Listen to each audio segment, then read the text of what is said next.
কয়েলের বিপরীত মশা তাড়ানোর জন্য দেখেন মাদ্রাসার ছাত্র নতুন এক জিনিস আবিষ্কার করলো।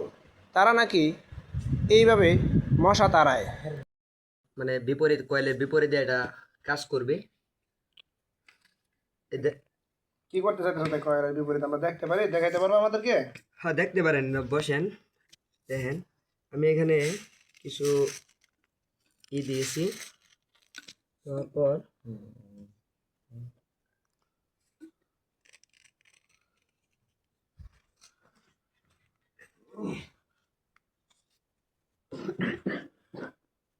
এগুলো দিয়ে পরে কি করবা কেমনে?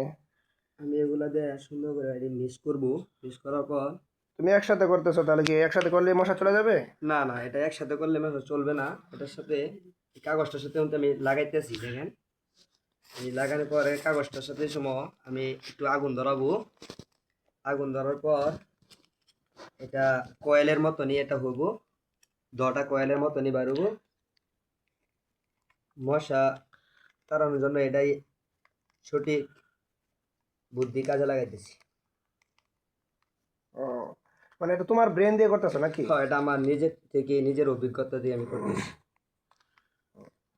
যাই হোক, তুমি যেটা করতেছো আসলে তো কয়েলের প্রয়োজন হবে না মনে হয়, তাহলে যদি মশা চলে যায়। হ্যাঁ, মশা দীর্ঘদিন ধরে আমরা এভাবেই করতেছি, মশা চলে যায়।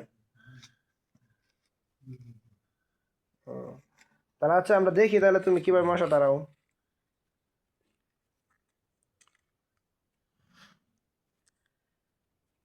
এরপরে তুমি এটা জ্বালানোর পরে কি হবে? জানার পরে একে ধোয়া হবে? হ্যাঁ, অনেক দোয়া হবে।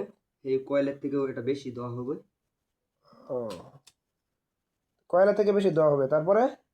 তারপর এই গ্রানেই মানে মশা গুলো চলে যাবে, মানে এটাতে ঘ্রাণ সৃষ্টি হবে? হ্যাঁ।